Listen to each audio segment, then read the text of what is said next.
Well, in light of the events of 2020 and 2021, not only has the issue of anxiety been on the table, but also the issue of depression. We can respond to external stimuli kind of sometimes by either going up or being crashed and going down.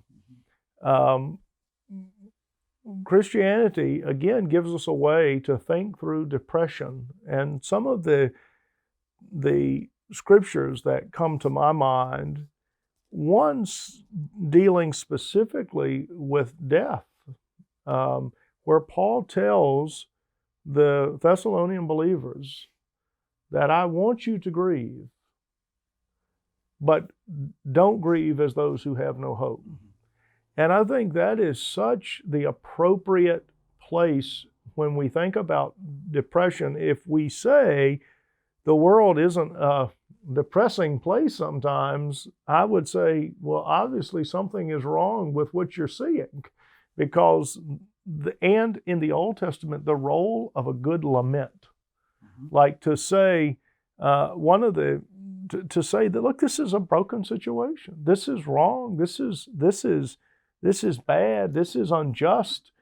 It is not the way it's supposed to be. And to have that appropriate lament is so important. I think actually, if we don't grieve well, we likely don't live well. So actually, good grieving is part of good living. But there's this place in that moment that if we lose hope or we can't find our way out of these dark nights of the soul, it can crash us. And so I think grieving in hope, the role of appropriate lament, but the role of, on the other side, all things do work together for ultimate good to them that love God, to them that are called according to His purpose, is what enables, I think, again, Christianity gives us a coherent way not to solve our depression if people genuinely struggle in that area, but a profound way to think through it. And it's helpful to differentiate a little bit between depression and grief, which are they coexist often. They have symptoms in common. Obviously, sadness, sleep disturbance, loss of appetite, loss of energy. But grief, as you say, is a normal reaction to a loss. And we have losses of relationships, losses of jobs, losses of ideas and hopes and dreams. But we work through our grief process. And I think about grief as a process you can't hurry. You can't prescribe for another person how to grieve. And grief is like standing at the edge of the ocean and the waves come in. They come often and they come hard and knock you down at first. And eventually they come less often and they're not quite as high and they don't knock you down quite as hard. And that's how you work through that grief process. But depression is pervasive and persistent. And it just keeps you down. Major depressive disorder. In fact, major depressive disorder differentiates from grief often in that people who are severely depressed, they leave the shades pulled and the lights off and they stay in bed. The grieving person usually has trouble sleeping. And so some people will have both. People who have major depressive disorder often overeat and gain weight. People who are grieved often undereat and lose weight.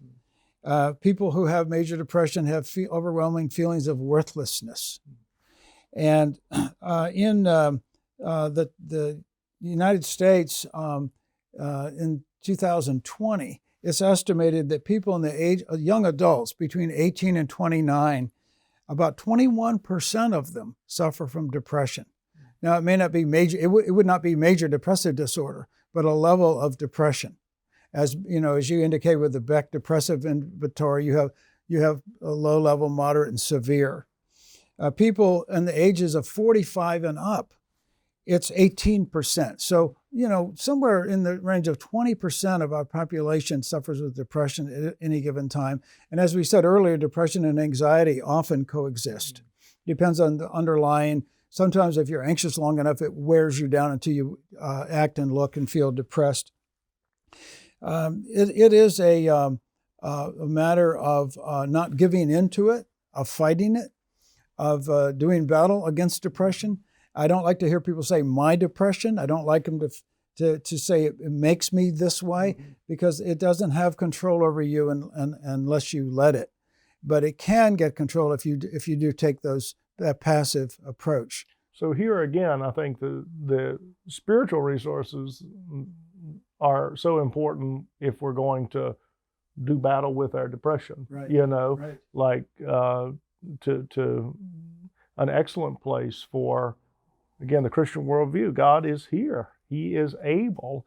He can lift you up. I mean, so many of the Psalms, the psalmist starts out the psalm depressed. That's right. Why are you downcast, soul? And then through the process of communion with God, they work an appropriate working through.